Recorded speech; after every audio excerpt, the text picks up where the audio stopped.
Hi, good morning. അപ്പോൾ ഇന്നത്തെ ഒരു വീഡിയോയിലേക്ക് എല്ലാവർക്കും സ്വാഗതം. അപ്പോൾ ഞാൻ ഇന്നിടുന്ന വീഡിയോ ഇന്നലെ രാത്രിയിലത്തെ വീഡിയോ ആണ്. അപ്പോൾ അതെല്ലാവരും ഒന്ന് കണ്ടു നോക്കണേ. കണ്ടു നോക്കിയിട്ട് അഭിപ്രായങ്ങളൊക്കെ ഒന്ന് പറയണേ. ഉണ്ടാക്കാൻ വേണ്ടിയിട്ട് നമ്മൾ പനീർ എടുത്തിട്ടുണ്ട്, ക്യാപ്സിക്കം എടുത്തിട്ടുണ്ട്, സവാള എടുത്തിട്ടുണ്ട്.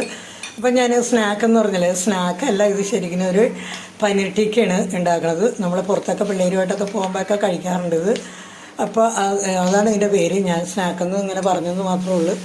അപ്പോൾ ഇതിന് വേണ്ടിയിട്ട് നമ്മളൊരു ബൗളെടുത്ത് വെച്ചിട്ട് ആ ബൗളിൻ്റെ അടുത്ത് നമ്മൾ ആദ്യം നല്ല കട്ടി തൈര് ഒഴിക്കുക. കട്ടി തൈര് ഒഴിച്ചിട്ട് പിന്നെ മഞ്ഞൾപ്പൊടി, മുളക് പൊടി, ചാട്ട് മസാല, കസ്തൂരി മെട്ടി, ഉപ്പ്, കടലപ്പൊടി ഇതെല്ലാം കൂടി നന്നായിട്ട് യോജിപ്പിച്ച് നമ്മൾ ഈ അരിഞ്ഞ് വെച്ച സാധനങ്ങളൊക്കെ ഇട്ട് നന്നായിട്ട് അതിൻ്റെ അകത്തോട്ട് ആ മസാലയൊക്കെ അതിൻ്റെ അകത്തോട്ട് നന്നായിട്ട് പിടിച്ച് കഴിയുമ്പോൾ നമ്മൾ ഈ ഇറുക്കിലെടുത്ത് അതിൻ്റെ അകത്ത് കോർത്തെടുക്കുക. നമ്മളിവിടെ ഉണ്ടാക്കിയതാണ് പനീർ, അതുകൊണ്ട് ചെറിയ കഷ്ണങ്ങളായിരുന്നു. അപ്പോൾ അതുകൊണ്ട് ഇടയ്ക്ക് പൊടിഞ്ഞു പോകാനുള്ള സാധ്യത ഉണ്ടായിരുന്നു. അപ്പോൾ നമ്മളിതെല്ലാം കൂടെ ബട്ടറോ നെയ്യോ എന്തെങ്കിലും വെച്ചിട്ട് അതിലൊഴിച്ച് തിരിച്ച് മറിച്ചോട്ട് വറുത്തെടുക്കുക. പിന്നെ സ്റ്റിക്കിന് നമ്മൾ ഈർക്കിലിക്ക് വരെ വേണമെങ്കിൽ സ്റ്റിക്ക് എടുക്കാം. ഞങ്ങൾക്കതില്ലാഞ്ഞുകൊണ്ട് ഞങ്ങൾ പച്ച ഈർക്കിലിക്കകത്താണ് ചെയ്തത്. അപ്പോൾ നല്ലതായി